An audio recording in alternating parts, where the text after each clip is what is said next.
அடமானத்தில் இருக்கும் தங்க நகையை மீட்டு மார்க்கெட் விலையில் உடனடியாக விற்க சிறந்த வழி பிரைம் கோல்ட் ஹப். தொடர்புக்கு 9845551787. தங்கத்தை மட்டுமல்ல, உங்கள் தன்னம்பிக்கையையும் மீட்டுத் தருகிறோம். ஹாலிடேஸ்னாலே அது நம்ம ஜிடி ஹாலிடேஸ் தான். GT holidays, South India's #1 travel brand. You know you are special when you're with GT Holidays. Aadhan cinema நேயர்களுக்கு வணக்கம். நீயா நானா நிகழ்ச்சியோட நேற்றைய எபிசோட் எல்லாருமே பார்த்துருப்பீங்க. திருநாய்கள் அகற்றப்பட வேண்டும் அப்படின்ட்டு அதுக்கு ஆதரவாக பேசினவங்க ஒரு பக்கமோ எதிராக பேசினவங்க ஒரு பக்கமோ ஒரு பயங்கரமான டிபேட். இதை ஒட்டி சோஷியல் மீடியாலுமே பயங்கர டாக்ஸ் ஓடிட்டு இருக்கு. அதை பற்றி இந்த தரப்புலேருந்து என்ன சொல்கிறாங்க அப்படின்னு தெரிஞ்சுக்கிறதுக்காக விலங்கு நல ஆர்வலர் சிவா அவர்களை சந்திக்க வந்திருக்கோம். சார் வணக்கம் சார். சார் நிகழ்ச்சி பார்த்தீங்களா? நீங்கள் என்ன சார் ஃபீல் பண்ணீங்க பார்த்ததுக்கப்புறம்? பார்த்தேன் சார், நிகழ்ச்சி பார்த்தேன். இது பொதுமக்களோட நலன் கருதி இது நடத்தின நிகழ்ச்சி கிடையாது. ஓகே, இது தனிப்பட்ட நபர் கோபிநாத் அப்படின்ற ஒரு பேர் வாங்கிறதுக்கு நடத்தின நிகழ்ச்சி. Okay okay. எதனால சார் அப்படி நினைக்கிறீங்க? இல்லை, இந்த நிகழ்ச்சியை நடத்துறதுக்கான அனுமதியே கிடையாது சார். ஓகே, இல்லை இதுக்கு அனுமதி வாங்கணும்னு ஏதாவது இல்லை சார். இந்த நிகழ்ச்சியை இதை பேசக்கூடிய தருணமே கிடையாது. ரெண்டாவது, இது யாருமே இதை பற்றி பேசக்கூடாது. ஒரு விஷயம் கோர்ட்டில் இருக்கும்போது அதை பற்றி நம்ம பேசக்கூடாது. ஓகே, இது எப்படி இருக்குன்னா, எல்லாத்துக்கும் மேற்பட்டவர்கள், அரசாங்கத்துக்கும் மேலே ஒருத்தவங்க இருக்காங்க அப்படின்னா நீதியரசர்கள் தான். ஒரு நீதியரசர்கள் என்ன ஒரு தீர்ப்பு சொல்கிறாங்களோ, சரியா, அதை விமர்சிப்பதற்கு, நீதியரசர்கள் கொடுத்த தீர்ப்பை விமர்சிப்பதற்கான உரிமை யாருக்குமே கிடையாது. ஓகே, விமர்சிக்கக்கூடாது. நீங்கள் அதை எதிர்த்து வழக்கு தொடரலாம். ஓகே, புரியுதுங்களா? நீங்கள் அதை எதிர்த்து இந்த தீர்ப்பு தவறானது, எங்களுக்கு நீதி வேண்டும் அப்படின்னு அவங்களுக்கு மேலே, இப்போ எப்படி ரெண்டு பேர் உள்ள பெஞ்சிலேருந்து 3 பேர் பெஞ்சுக்கு அது போச்சோ, அது மாதிரி 4 பேர் பெஞ்சுக்கோ 5 பேர் பெஞ்சுக்கோ அதுக்கு மேல்பட்ட இடத்துல நீங்கள் மேல்முறையீடு பண்ணலாமே தவிர பொது இடங்களில் விமர்சனம் பண்ணக்கூடாது. ஓகே, மனிதன் கடவுளுக்கு அடுத்து 2 பேர் தான் கடவுளாக பார்ப்பான். தெரிஞ்சுங்க. ஒன்று டாக்டர்ஸ், கடவுள் மாதிரி காப்பாற்றினாரியா அப்படின்னு. அடுத்து நீதியரசர்கள். அப்படியாப்பட்டவங்க சொன்ன ஒரு தீர்ப்பை விமர்சனம் பண்ணக்கூடாது. அவங்க சொல்லி அதுக்கு ஒரு ஃபுல் ஸ்டாப் வச்சுட்டாங்க. ரெண்டாவது, இது சுப்ரீம் கோர்ட்டில் நிலுவையில் இருக்குது. ஓகே, அது என்ன வழக்குன்னு தெரிஞ்சுக்கலாங்களா? தாராளமாக தெரிஞ்சுக்கலாம். அதாவது முதல்ல இந்த வழக்கு தீர்ப்புக்கும் தமிழ்நாட்டுக்கும் எந்த சம்மந்தமும் இல்லை. அது மஸ்ட்டு மக்கள் தெரிஞ்சுக்கணும். முதல்ல இந்த கோபிநாத் போன்ற போட்டு மாட்டினவங்க தெரிஞ்சுக்கணும். சரிங்களா? அவர் லாஸ்ட்டாக ஒரு விஷயம் சொன்னார். இது முழுக்க படவா கோபின்றவரை இவர் ரொம்ப லவுடாக பேசி சவுண்டாக ஒரு வார்த்தை சொன்னார். கவனிச்சிங்களா? இது முழுக்க அடித்தட்டு மக்கள், ஏழைப்பாளர் இருக்காங்களா, அவங்களுக்கு சார்பாக நின்று நான் கேட்குறேன் அப்படின்னு சொன்னார். கோபி ஏழையா? கோபிநாத் ஏழையா? இல்லை, அங்கே வந்திருந்தாங்க தெரியுமா? அதில் யாருன்னா ஒரு லோயர் கிளாஸ் பீப்புள் சொல்லுங்கள். அடித்தட்டு மக்கள் யாருன்னா கூப்பிட்டு ஒரு நிகழ்ச்சி நடத்தினாரா?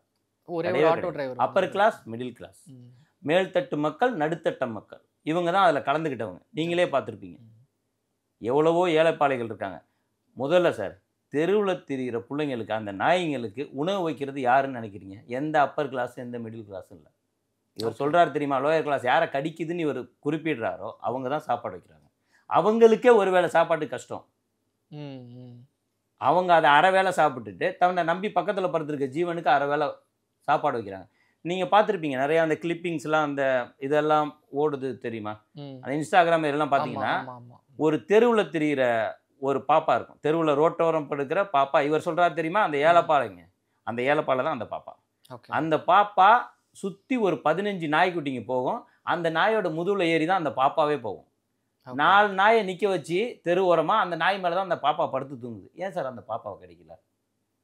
ஏன் கிடைக்கல? அந்த நாய் அந்த பாப்பா கூட பிறந்துச்சு.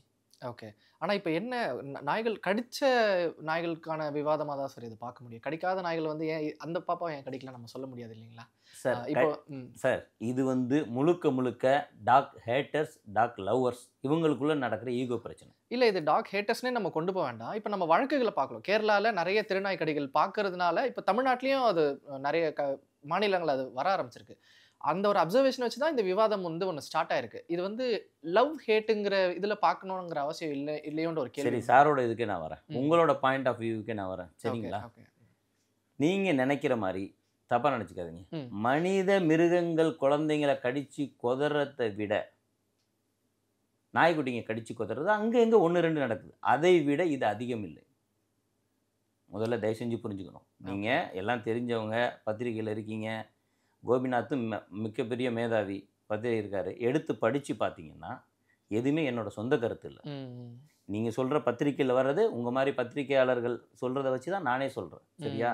மனித மிருகங்கள் குழந்தைகளை கடித்து கொதறுவதை விட எங்கோ 1-2 நாய்க்குட்டிங்க குழந்தைங்களை கடிக்கிறது உண்மை. நான் இல்லைன்னு சொல்லலை.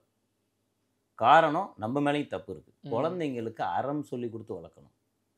அறம் சார்ந்து வளர்க்கணும் குழந்தைங்கள. சின்ன வயசுலேயே சொல்லணும், அம்மா அதுவும் நம்ம மாதிரி ஒரு உயிர் தான், வருதா ஒரு பிஸ்கட்டை போடு, இதை போடு, அப்படி சொல்லி கொடுத்தா என்ன. நீங்கள் என்ன பண்ணிடுறீங்க வளர்க்கும் போதே, ஏய் நாய்கிட்ட போத கடிச்சிடும். அந்த குழந்தைய நீங்கள் வளர்க்கும் போதே ஏய் நாய்கிட்ட போத கடிச்சிடும், அண்ணா கிட்ட வந்து அடி, இப்படி சொல்லி கொடுத்தே வளர்த்து வளர்த்து வளர்த்து குழந்தையே அக்ரெசிவ் ஆயிடும். அப்போ நாயை பார்த்தா அவனுக்கு அடிக்கணும்னு தோணுது. சார், நாய் உங்களை மாதிரி சொத்து வேணும் எனக்கு, உன் சொத்துல பாதி கொடு, நீ என்ன இப்படி ட்ரெஸ் பண்ணுற, நீ என்ன இங்கே வீடு வாங்கிட்ட, அந்த நகை வாங்கிட்ட, அதில் எனக்கு கொடுனா கேட்குது. சார், அது கண்டவன்ட்ட அடிபட்டு ஓடி ஓடி ஓடி ஓடி ஒரே ஒரு வாய் சோறு, அரை வாய் சோறு, ஒரு வாய் தண்ணி, இதுக்கு தான் சார் வாழ்க்கை ஃபுல்லாக ஓடுது. ஒரு ஜீவன் ஒரு வாய் சோத்துக்கும் அரை வாய் தண்ணிக்கும் வாழ்க்கை ஃபுல்லாக ஓடுது. இவன் அடிப்பானோ அவன் அடிப்பானோ அவன் அடிப்பானோ அவன் அடிப்பானோன்னு பயந்து. இப்போ உங்களையோ என்னையோ ஒருத்தன் ஒரு நாள் அடிக்கிறான், நான் பொறுத்து போவோம் சார். அடுத்த மறுநாள் அடிக்கிறான் சார், மறுநாள் அடிக்கிறான் சார், நின்னா அடிக்கிறான், உட்காந்தா அடிக்கிறான், நடந்தா அடிக்கிறான், சாப்பிடும்போது ஒரு பிஸ்கட்டை போட்டு நீங்கள் பாருங்கள் சார். பயந்து பயந்து பயந்து பயந்து இவன் அடிச்சிருவானா, பயந்து பயந்து பயந்து பயந்து ஓடி ஓடி ஓடி வந்து சாப்பிடும். புரியுதுங்களா உங்களுக்கு? அப்போது பயந்து பயந்து கடிக்காமல் என்ன சார் பண்ண, ஐயோ இவங்க அடிச்சிருவாங்களோன்ற பயத்தில் இது கடிக்குது, ஐயோயோ இது கடிச்சிருமோன்ற பயத்தில் இவன் அடிக்கிறான். ஓகே, இதுதான் சார் உண்மையான விஷயம். இதுதான் சரியா? இதை வந்து ஊதி பெருசாக்குவாங்க. இதில் ரொம்ப நல்லவங்க இருக்காங்க சார். 2 பேரில் யார் நல்லவங்கன்னு சொல்லுங்கள். வள்ளலார் நல்லவங்களா, கோபிநாத் நல்லவரா? ஜீவகாருண்யம் அப்படின்னு ஒன்று இருக்குது. மாற்று உயிர்களை மதிக்கணும், அதுக்கு உணவளிக்கணும்னு வள்ளலார் பெருமான் சொல்கிறார். மெத்த படித்த கோபிநாத் என்ன சொல்கிறாரு? இங்கே என்ன தவிர யாருமே வாழக்கூடாது, மனித இனத்தை தவிர யாருக்குமே வாழ இங்கே உரிமை இல்லை, எல்லாத்தையும் கொண்டு அடைச்சிருங்கன்றாரு. 30,000 ஆண்டுகளாக நாய்கள் நம்மளோட இருக்குது. 30,000 ஆண்டுகளாக நாய்கள் நம்மளோட இருக்குது. அது காட்டில் தான் இருந்துச்சு. இவன் தான் பிடிச்சி எனக்கு பாதுகாப்பு வேணும், பெருசு பெருசு சிங்கம் புலியெல்லாம் கொண்டு வந்தால் நம்மளை அடித்து கொண்டுடும், இதுதான் நம்ம சொல்கிறத கேட்கும் அப்படின்னு இவன் தான் மனுஷன்தான் பிடிச்சி அதை இங்கே கொண்டு வந்தான். இப்போ மனித இனம் பெருகிடுச்சு. அப்போ இவனுக்கு தேவையில்லாத பொருளாகிடுது. இப்போ என்ன சொல்கிறான், இவனே பிடிச்சி கொண்டு வந்துட்டு இவன் தேவை முடிஞ்சோடனே விரட்டி விடு. இப்போ தான் அங்கே கேமரா வந்துருச்சு, அலாரம் வந்துருச்சு, எல்லாம் வந்துருச்சு, எந்த தப்பு பண்ணாலும் எடுத்து இது பண்ணிக்கலாம். இப்போ இவன் இது தேவை நமக்கு எதுக்கு, விரட்டி விடு அப்படின்றான். ஓகே சார், அந்த டிபேட்டில் இந்த நீங்கள் சொல்கிறத ஒட்டி பார்க்கும்போது ஒரு முக்கியமான விஷயமா என்ன டிஸ்கஸ் பண்ணாங்கன்னா, நாய்கள் நம்மளோட தேவைகளுக்காக காட்டில் இருந்து அதுக்கு வந்து ஒரு வேட்டை இன்ஸ்டிங்க்ட் இருக்குது. நம்மளை வந்து நாய்களை வந்து வேட்டையாடுறதுக்காக ஒரு டைமில் பயன்படுத்திட்டு இருந்தோம். இன்றைக்கி அது நம்மளுக்கு அகெயின்ஸ்டாக திரும்புதோ, அதுக்கு உண்டான வேட்டை இன்ஸ்டிங்க்ட் நம்மளுக்கு அகெயின்ஸ்டாக திரும்புதோங்கிற ஒரு டிஸ்கஷனும் ஷோவில் வச்சு. நாய் வேட்டையாடுறதுக்காக நம்ம கொண்டு வரல சார், கொண்டு வந்த நாயை வேட்டையாட நம்ம பழக்கணும். ஓகே, அதுதான். ஏன்னா இன்னைக்கு இருக்கிற மாதிரி மனித இனம் வந்து பெருகி இவ்வளோ இல்லை அப்போ. சரியா? தனித்தனி இண்டிவிஜுவல் வீடு தான் இருந்துச்சு. இப்போ மாதிரி அப்பார்ட்மெண்ட் ஒருத்தன் மேலே ஒருத்தன் தலை மேலே ஒருத்தன் உட்காந்து இல்லை. சரியா? அன்னைக்கு வந்து தனித்தனி வீடு இருந்துச்சு. அப்போது தங்களை பாதுகாத்துக்க இப்போ ஒருத்தங்க இருக்கிறாங்க, ஒரு அந்த காட்டில் வீடு கட்டிருக்காங்க, அங்கே சிங்கம் வரும், புலி வரும், பாம்பு வரும், மிருகங்கள்லாம் வர்றது இல்லையா? அதை எதிர்க்கிறது இவன் தூங்கிட்டு இருக்கும்போது வந்து எதிர்க்க முடியாதுன்னு சொல்லிட்டு இவன் என்ன பண்ணான், நாயை வந்து வேட்டையாட மனுஷன் பழக்குனானே தவிர காட்டில் வேட்டையாடிட்டு இருந்த நாயை ஒன்று இவர் கொண்டு வந்து வச்சு இங்கே பாதுகாப்பாக வேட்டையாடுறது இவர் பண்ணல, இவரோட சுயநலத்துக்கு பயன்படுத்திக்கிட்டாங்க. ஓகே, கூட்டிகிட்டு வந்து அந்த பிள்ளைங்களை கூட்டிகிட்டு வந்து வீட்டில் வச்சு தனக்கு முன்னாடி ஒருத்தன் உளுந்து சாகணும், அதுக்கு ஒருத்தன் தேவைப்பட்டான் அவங்களுக்கு. அப்போ வேட்டையாடுறதுக்கு யூஸ் பண்ணாங்க. ஓகே, வேட்டையாட பழக்குனாங்க. பழக்கிறவனே வேட்டையாடிடுமா? அப்படியெல்லாம் எதுவுமே இல்லை. சிங்கம் கூட நல்லா பழக்குனீங்கன்னா குழந்தை மாதிரி விளையாடுது, பார்த்துருப்பீங்க. இப்போ பழகிருச்சு, உன்னோட தேவைகள் முடிஞ்சிருச்சு, இப்போ அது உனக்கு பாரமாக தெரியுது. தேவைப்படும் போது கூட்டிகிட்டு வந்தேன் சார். அதுதான் சார் எல்லாரும் சொல்லுவாங்க இல்லையா, தேவைகள் முடிந்த பின் தெய்வம் போகிற தேரே ஆனாலும் தெருவில் தான் நிற்கணும். தெய்வம் போகிற தேருக்கே அந்த நிலமை தான். அப்போ அந்த வாயில்லா ஜீவன்களுக்கு என்ன நிலமை? நான் என்ன கேட்குறேன் மிஸ்டர் கோபிநாத்தை, நீங்கள் எடுத்து பேர் வாங்கி நடத்துறதுக்கு எவ்வளவோ விஷயங்கள் இருக்குது சார். எவ்வளவோ விஷயங்கள், எவ்வளவோ அக்கிரமம் நடக்குது, எவ்வளவோ இருக்குது. அதெல்லாம் நீங்கள் டச் பண்ணி கேட்க போனீங்கன்னு வச்சுங்களேன், உங்களை தூங்க விட மாட்டாங்க. ஓகே. இதுன்னா வாயில்லா ஜீவன். கேட்க ஆள் இல்லை, கேட்க நாதி இல்லைன்னா யாரை வேணாலும் அடிக்கலாம், எது வேணாலும் பண்ணலாம் அப்படின்னு சொல்லிட்டு. ஃபஸ்ட்டு பத்திரிகைகளுக்குன்னு ஒரு எத்திக்ஸ் இருக்குது. இதை தான் பண்ணணும், இதை தான் பண்ணக்கூடாதுன்னு ஒரு எத்திக்ஸ் இருக்குது இல்லையா? கோர்ட்டே அதை கோடிட்டு காட்டியிருக்கு. பார்த்துங்க, இவர் பண்ணது தப்பா ரைட்டான்னு கேட்குறீங்க இல்லையா? எந்த நெறிமுறைகளும் இல்லாத ஒழுக்கக்கேடான பத்திரிகை உணர்ச்சி பூர்வமான பிரச்சனைகளை பரபரப்பாக்க முயற்சிப்பதையும் உரிமைகளையும் பொது மேடை என்பது அத்தகைய விவாதத்திற்கான இடமல்ல, அல்லது நீதிமன்றங்களின் பிரத்தியேக களம் மற்றும் செயல்பாடு என்ன என்பதற்கான நிரூபணமும் அல்ல. நீதிமன்றங்களின் களத்தில் உள்ள விஷயங்களை தொடும் எந்த ஒரு விவாதமும் அல்லது விஷயமும் குற்றவியல் நீதி நிர்வாகத்தில் நேரடி தலையீட்டிற்கு சமம். குற்றவியல் நீதிமன்றத்தோட நீதி நிர்வாகத்துக்குள்ள கோபிநாத் பண்ணது தப்புன்னு சொல்லுது, கோபிநாத்தை சொல்லலை. அது மாதிரி ஒரு தீர்ப்பு, அதையும் நான் உங்களுக்கு சொல்லிடுறேன். நீதி நிர்வாகத்தில் நேரடியாக தலையிடுவதற்கு சமம். யார் சொல்கிறா? இந்த உச்ச நீதிமன்றம் எந்த வழக்கில் சொல்கிறாங்கன்னு சொல்கிறேன். கர்நாடகாவில் வெங்கடேஷ் சந்திரா அப்படின்றவங்க ஒரு வழக்கு தொடர்றாங்க. இது மாதிரி நாங்கள் வழக்கு நிலுவையில் இருக்கும்போது இதை பற்றி பத்திரிகைகளை ஊடகங்கள் இது மாதிரி பேசுகிறாங்கன்னு சொல்கிறாங்க. அதுக்கு தான் கூட்டு வைக்குது. இவங்கள் இது மாதிரி டிபேட் நடத்துறது, கோர்ட்டில் ஒரு வழக்கு இருக்கும்போது நடத்துறது, இது மாதிரி இது பண்ணுறதெல்லாம் நீதித்துறையோட நீதி நிர்வாகத்துக்குள்ளேயே தலையிடுறதுக்கு சமம். இது மாதிரி நீ தலையிடக்கூடாது, தலையிட்டினா அது மிகப்பெரிய இதுன்னு சொல்கிறாங்க. அந்த மாதிரி எப்போ கேஸ் போடுது, அந்த கேஸ் நம்பர் பார்த்துக்க, 1476/1477 ஆஃப் 2018. அதில் வந்த தீர்ப்பை இவங்க மேல்முறையீடு பண்ணுறாங்க உச்ச நீதிமன்றத்தில் 19 ஏப்ரல் 2022. ஓகே. கர்நாடகாவில் இந்த வெங்கடேஷ் சந்திரான்றவங்க அப்போ சொல்லியிருக்காங்க, மீடியாக்களுக்கு கட்டுப்பாடு இருக்குது, அவங்களுக்கு ஒழுங்கினம் இருக்குது, நாங்கள் சொன்ன தீர்ப்புக்குள்ள தலையிட்டு அதில் விவாதம் நடத்தக்கூடாது நீ. ஓகே. ஆனால் இப்போ இந்த விவாதம் தீர்ப்பை ஒட்டி நடந்ததா இல்லை சம்பவங்கள்? சார், சம்பவங்களை ஒட்டி நடக்கலை. இது நீதியரசர்கள் நீதி தீர்ப்பு கொடுத்தாங்க தெரியுமா? இவங்க இப்போ சுற்றி எங்கே நிற்கிறாங்கன்னா தீர்ப்பு கொடுத்தாங்க இல்லையா? மறுபடி பிடிச்ச இடத்துல ஆப்ரேஷன் பண்ணி கொண்டு போய் விடணும், அந்த இடத்துல விட்டுணும் அப்படின்னு சொல்லியிருக்காங்க இல்லையா? அதை இவங்க பிடிச்சிக்கிட்டாங்க. அது மாதிரி விடக்கூடாது, எல்லா நாயும் பிடிச்சி கொண்டுணும் அப்படின்றதுல குறியா நிற்கிறாங்க. காரணம் என்னன்னா ஏலப்பாளைய கடிக்குது. நான் சொன்னதுதான் சார், மறுபடி சொல்கிறேன். மனுஷன் ஏலப்பாளைங்க சின்ன வயசு குழந்தைங்களை கடிச்சு கொதறானே, அதுக்கு என்ன பண்ணலாம்? நடத்து சார், கூப்பிடு சார், பாதிக்கப்பட்டவங்களை கூப்பிடு, பாதுகாக்க வேண்டியவங்களை கூப்பிடு.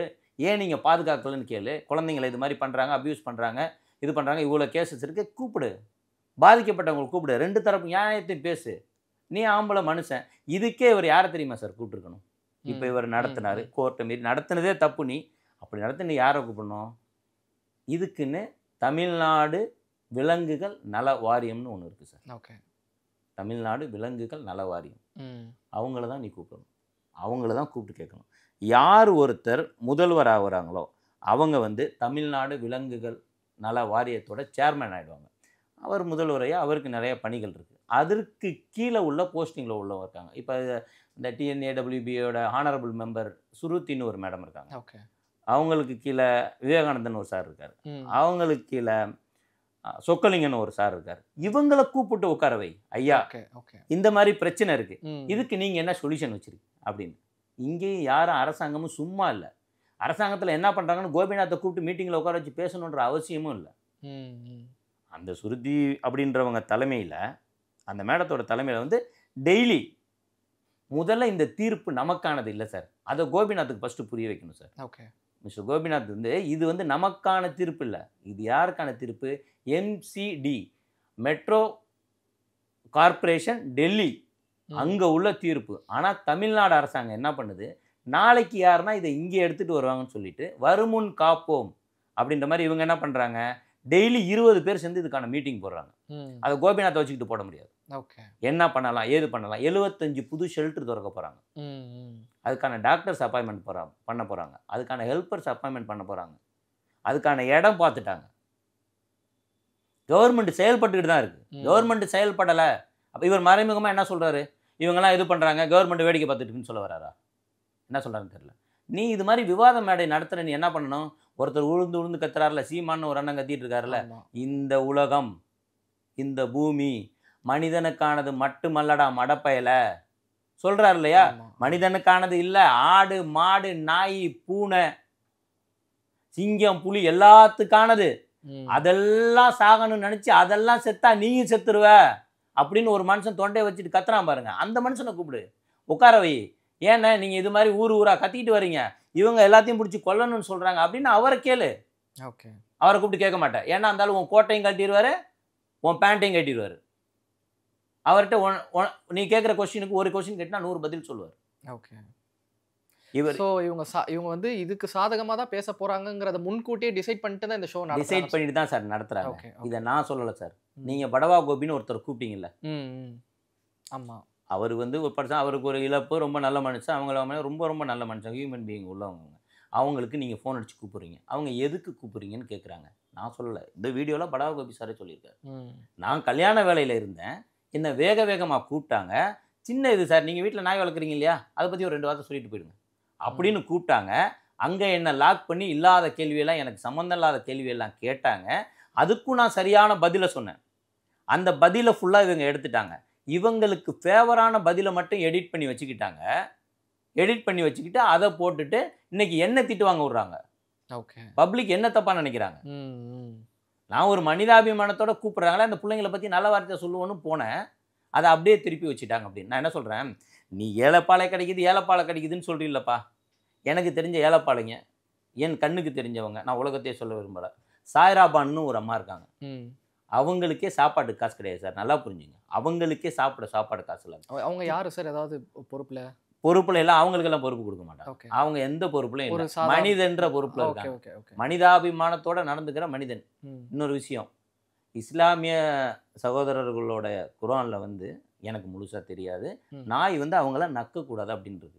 ஆனால் அதே நாயை, அடிப்பட்ட நாயை 2 கையாலையும் தூக்கி ஒரு இஸ்லாமிய சகோதரி சாய்ராபான்ன்றவங்க திருவள்ளூர்லேருந்து பஸ்ஸில் தூக்கிக்கிட்டு நீலாங்கரை வராங்க.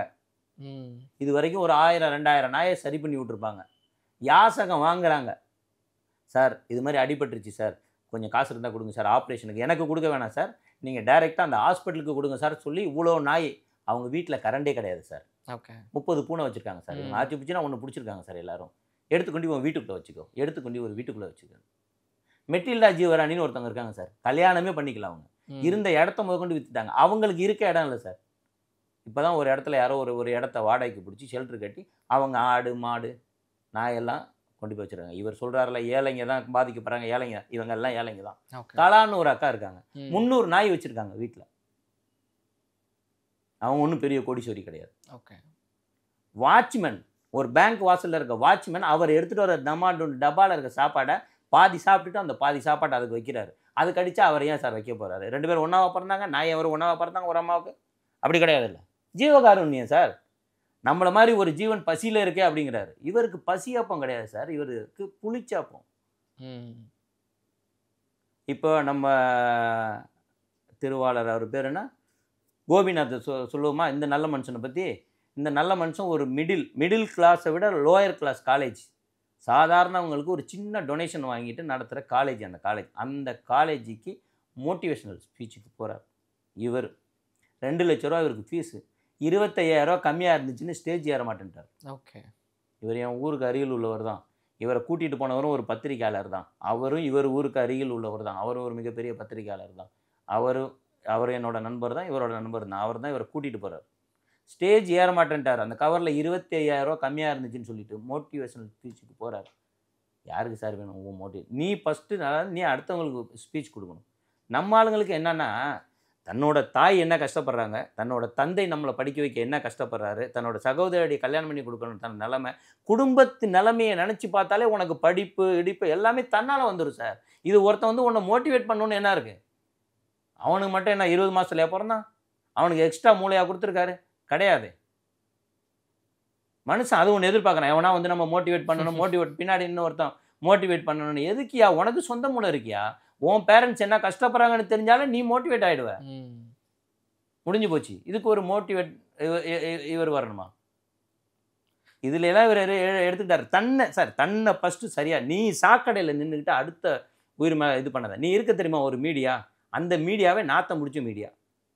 நான் சொல்கிறது எல்லா மீடியாவும் சொல்ல, அந்த விஜய் டிவின்ற மீடியா எல்லாருமே கேள்விப்பட்டிருக்கீங்க. ஒரு பொண்ணோட ஆட்சியின் கீழ் அது இருக்குது. அந்த பொண்ணு எல்லாரையும் கைக்குள்ளே வச்சிருக்கு.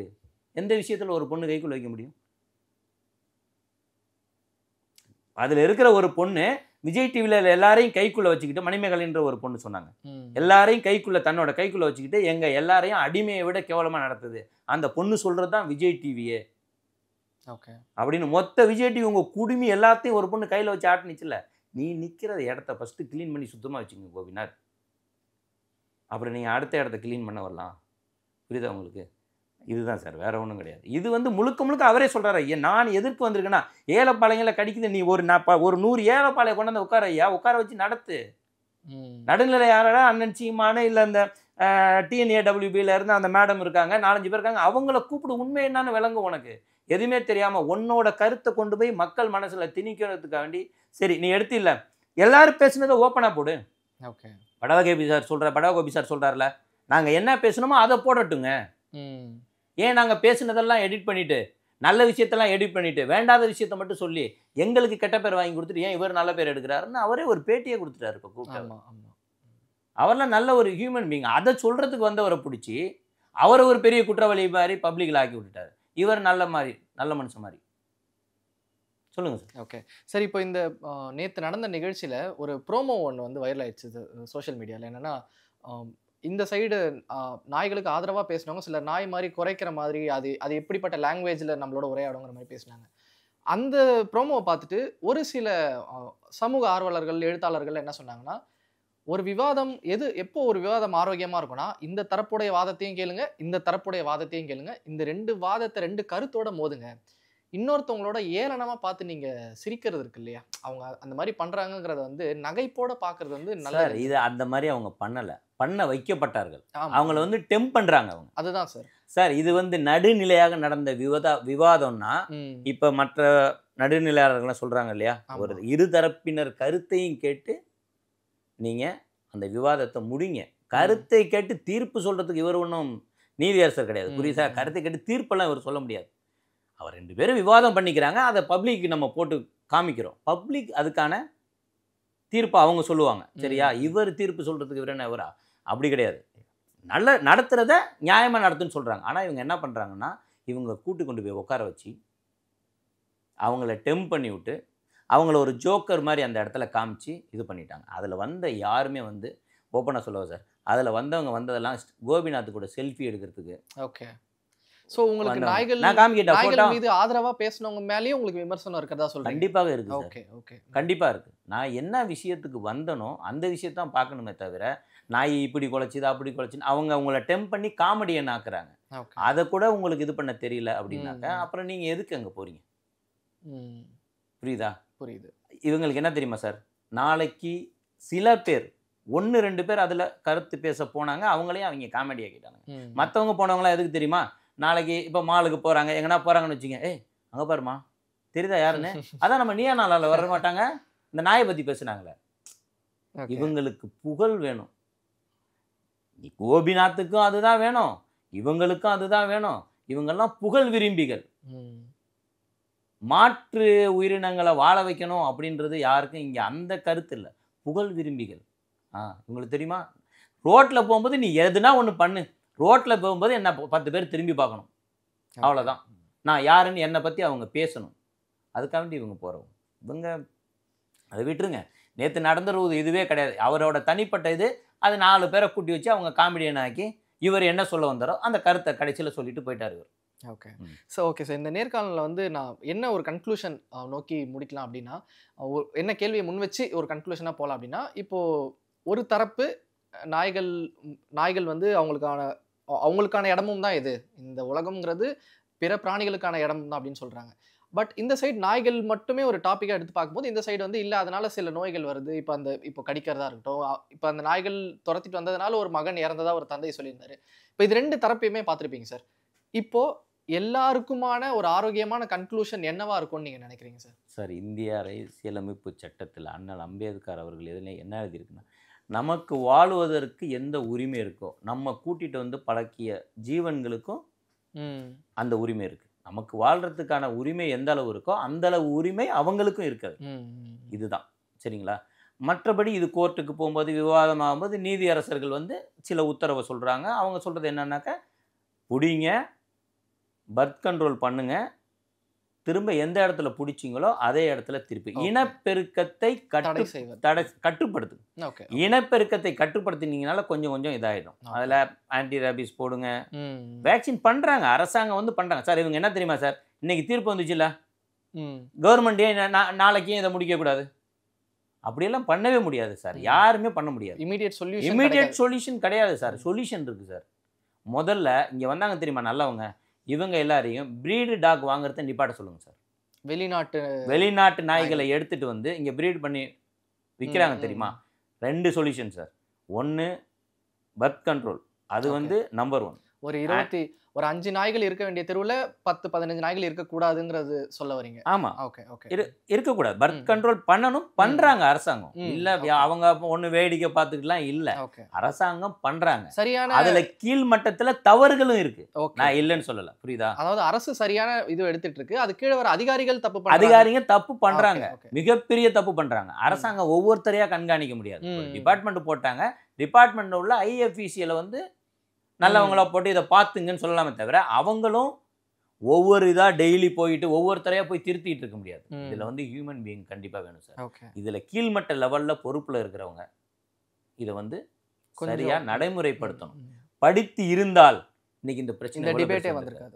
இதுக்கான வாய்ப்பே இல்லை. கீழ்மட்டத்தில் இருக்க அதிகாரிகள் சரியில்லை, பயப்படுறாங்க. ஒரு நாயை வந்து அரசாங்கம் எடுத்துக்கொண்டு ஆப்ரேஷன் பண்ணி திரும்ப உடனே ஐயோ அவங்க எடுத்துகிட்டு போயிட்டாங்களா, என்ன ஆகுமோ, அது உயிருக்கு என்ன ஆகுமோ ஏதாகுமோன்னு பயப்படுறாங்க. இல்லைன்னாக்க விலங்கு நல ஆர்வலர்களே டெய்லி 10 நாய் 20 நாய் அவங்களே பிடிச்சி கொண்டு விடுவாங்க. பிடிச்சி கொடுத்து ஆப்ரேஷன் பண்ணி கொடுங்க அப்படின்னு அவங்களே கேட்பாங்க. நீங்கள் 10 நாய் உள்ள ஆப்ரேஷன் எடுத்து போனால் 2 நாய் தான் வருது. கீழ்மட்டத்தில் இருக்கிற அதிகாரிகள் வந்து சரியில்லை. எல்லாமே மேல் மட்டத்தில் இப்போ அந்த ஒருத்தவங்க இருக்காங்க, ஒரு மேடம் இருக்காங்க, ஒரு சார் இருக்காரு, இப்படி இவங்களெல்லாம் சொல்கிறேன் இல்லையா, இவங்களே வந்து ஒவ்வொரு வீட்டு வாசல் தட்டி நீ சரியா இருக்கியான்னு பார்த்துக்கிட்டு இருக்க முடியாது. ஒரு மனிதாபிமான அடிப்படையில் அவங்கவுங்க வேலைக்கான சம்பளம் வாங்குறோம், சரியா செய்யணும். அப்படி செஞ்சா இதுக்கான பிரச்சனை இல்லை சார். இதில் பெரிய சொல்யூஷன் வேணும்னா உங்களுக்கு வந்து பிரீடு டாக்ஸை கண்ட்ரோல் பண்ணும் சார். அது கண்ட்ரோல் பண்ணிட்டீங்கனாலே இங்கே அடுத்து இந்த குழந்தைங்களை எடுத்து வளர்க்க ஆரம்பிச்சிருவாங்க. அதுதான் பிரச்சனையே. அது உள்ள இவங்க போகவே மாட்டாங்க. ஏன்னா அங்கே உட்காந்து அப்பர் கிளாஸ் மிடில் கிளாஸுக்கு அடுத்தவன்ட்ட வந்து பாத்தியா என் வீட்டில் நான் ஜிஜ்ஜு வச்சிருக்கேன், அந்த தற்பெருமை இருக்கு தெரியுமா, அந்த தற்பெருமை நான் என்ன வச்சிருக்கேன் தெரியுமா வீட்டுல, இது சொல்லணும். அப்படி இந்த பெருமை தற்பெருமை வேணுங்கிறதுக்காக இது எல்லாத்தையும் தூக்கி யார் தலையில போடுறாங்க, இந்த ஏழ்மைன்னு சொல்றாங்களா, அது மாதிரி அந்த இனத்துல ஏழ்மையானது தெருநாய்கள் தான், அது தலையில தூக்கி போடுறாங்க. இது இருக்கிறதுனால நான் பிரீட் டாகை கூட்டிக்கிட்டு வாக்கிங் போக முடியல. நான் வாக்கிங் போகும்போது 4 தெரு நாய் இந்த நாயை பார்த்து குலைக்குது. அதுதான் அவங்க பிரச்சனை சார். வேற எந்த பிரச்சனையும் இல்லை. நானும் நாய் வளர்க்க மாட்டேன் அப்படின்னு அவங்க சொல்ல வரல. நாய் வளங்க, ஆனா ஜாதி நாயா வளங்க. வெளிநாட்டிலேருந்து வாங்கின நாய் வளங்க. நீ என்ன வச்சிருக்க, பிட்புல் வச்சிருக்க, நீ என்ன வச்சிருக்க, டாபர்மேன் வச்சிருக்க, நீ என்ன நாய் வச்சிருக்க, நான் என்ன நாய் வச்சிருக்கேன்னு இவங்க தற்பெருமை பேசுறதுக்காக வேண்டி உலகம் கமர்ஷியல் ஆயிடுச்சு சார். ஹியூமன் பீயிங்லாம் போயிடுச்சு, உலகம் கமர்ஷியல் ஆயிடுச்சு. ஆண்டவனும் அடிக்கடி இயற்கை சீற்றங்கிற பேரில் இவங்களை அடக்கி வைக்கிறான், மனிதர்களை அடக்குறான். கொரோனா நடக்கிறான், சுனாமி நடக்கிறான், எல்லாம் நடக்கிறான். அந்த நேரத்தில் ஐயோ இப்படி ஆயிடுச்சு அப்படின்றாங்க சார். ஒன்று கேட்குறேன் சார், ஓன் கூடவே வாழ்கிற ஒரு ஆதரவற்ற உயிரினத்துக்கு ஒருவேளை உணவளிக்காமல் நீ கோயிலில் போய் பூஜை பண்ணோன்னே கடவுள் வா உனக்கு என்ன வர வேணும் இந்தா வாங்கிட்டு போன்னு கொடுத்துருவானா எப்படி? மனிதாபிமானமே இல்லாமல் இங்கே இருக்கிற நாயை போட்டு அடிச்சுட்டு, நாய் குட்டி போட்டிருக்க நாய் 48 நாளைக்கு பிரிக்கக்கூடாது, குட்டி போட்டிருக்க நாயை கொண்டு போய் ரோட்டில் விட்றாங்க, ஆற்றுக்குள்ளே விட்றாங்க, தண்ணி இல்லாமல் இது இல்லாமல் இறந்து போகட்டும் அப்படின்னு சொல்லிட்டு. நீ இதெல்லாம் பண்ணிவிட்டு காலபைரவர் கோயிலில் போய் அஷ்ட பூஜை பண்ணுற, தேய்பிரை அஷ்டமிக்கு உளுந்து பூஜை பண்ணுற, 1000 கணக்கில் செலவு பண்ணி உன்னை அப்படியே வா உனக்கு என்ன வேணும், செல்வங்கள் வேணுமா, வாங்கிட்டு போ அப்படின்னு. நீ எந்த கோயிலுக்கு போக வேணாம் ஐயா, மனிதனாக நடந்துக்கோ, பிற உயிர்களையும் மதி. எல்லாமே உயிர் தான். உனக்கு அடித்தா எப்படி வலிக்குன்னு சொல்கிறியோ, உன் பிள்ளைய கடித்தா எப்படி வலிக்குன்னு சொல்கிறியோ, அது மாதிரி அதுக்கு அடித்தாலும் வலிக்கும், அதுவும் சுமந்து தான் பொக்குது. அந்த பிறப்பு அதோட குழந்தைங்களை தூக்கி நீ குப்பையில் கொட்டும் போது அதுவும் நினைக்கல, வாயால் சொல்ல முடியாது, அது நினைக்கல, ஐயோ நம்ம குழந்தைங்களை தூக்கி இப்படி நடு ரோட்டில் வீசுகிறாங்களே, நம்ம மேலே சுடு தண்ணி ஊற்றுறாங்களே, ஐயோன்னு அந்த உயிர் உள்ளுக்குள்ளே உருகுது தெரியுமா, அதுதான் உன் குடும்பத்தை பாதிக்குது. இதெல்லாம் பண்ணுனா நீ எப்படி நல்லா இருக்க முடியும்? வாய்ப்பே இல்லை. இறைவன் அப்படியெல்லாம் ஒரு படைப்பை படைக்கவே இல்லை. அடுத்த உங்களை கொடுமைப்படுத்தி, அடுத்த மாற்று உயிர்களை கஷ்டப்படுத்தி நீ ஓஹோன்னு வாழுன்னு சொல்லிட்டு இறைவன் எந்த இடத்துலையும் சொல்லலை. அதுதான் நான் மறுபடியும் சொல்கிறேன். வள்ளல் அடிகளார் என்ன சொல்கிறாரு? ஜீவகாருண்யம், அனைத்து உயிர்களும் வாழ்கிறதுக்கு தான் இந்த இது. உன்னுக்கிட்ட இருக்கிற ஒருவேளை 10 இட்லி இருந்தால் ஒரு இட்லி அதுக்கு கொடு, அதை வாழ வேணும்னு தான் சொல்கிறாரு. கோபிநாத் என்ன சொல்கிறாரு? நான் மட்டும்தான் இங்கே வாழணும், என் இனம் மட்டும்தான் இங்கே வாழணும், பாக்கி எதுவுமே எந்த உயிரினங்களும் இங்கே வாழக்கூடாது, மனித இனத்தை தவிர எல்லாத்தையும் தூக்கி குப்பை தொட்டியில் போடுங்கிறாரு. இதில் யார் வார்த்தை சரியானது? எதை ஃபாலோ பண்ண சொல்கிறீங்க? வள்ளல் பெருமான் சொல்கிறத ஃபாலோ பண்ண சொல்கிறீங்களா, கோட்டு கோபிநாத் சொன்னதை ஃபாலோ பண்ண சொல்கிறீங்களா? உனக்கு என்னையா கோட்டை போட்டுட்டு கோபுரத்தில் உட்காந்துட்டு எது வேணால் சொல்லிட்டு போயிடுவேன். எனக்கு கீழே இருக்கான் பாரு ஏழை, இவனுக்காக தான் நான் பேசுகிறேன்னு சொல்லி நீ 5வது மாடியிலேருந்து சொல்லிடுற. அந்த ஏழையை கூப்பிட்டு உட்கார வச்சு கேளியா, உனக்கு வேணுமா வேணாமான்னு சொல்லிட்டு. எங்கேயோ ஒரு இடத்துல 2 இடத்துல நாய் விரட்டுது, கடிக்குது, அதுக்கான ஆன்டிரேபிஸ் இன்ஜெக்ஷன் கவர்மெண்ட்டு படிப்படியாக அவங்களோட வேலையை செய்கிறாங்க. செய்யாமல் இருந்தால் நீ கத்தலாம். முதல்ல ஒரு விஷயம் கோர்ட்டில் நீதியரசர்கள் ஒரு நீதியரசர்கள் ஒரு தீர்ப்பு கொடுத்த விஷயத்த அவங்க சொன்ன ஒரு இதை விவாதிக்கிறதுக்கு உனக்கு யார் உரிமை கொடுத்தா? உனக்கு உரிமை இல்லை. விவாத பொருளை ஆக்கிறதுக்கான உரிமை உனக்கு இல்லை. இன்னும் அது முழுசாக முடியல. அந்த கேஸ் சுப்ரீம் கோர்ட்டில் முழுசாக முடியலை. ஒரு தீர்ப்பு கொடுத்துருக்காங்க.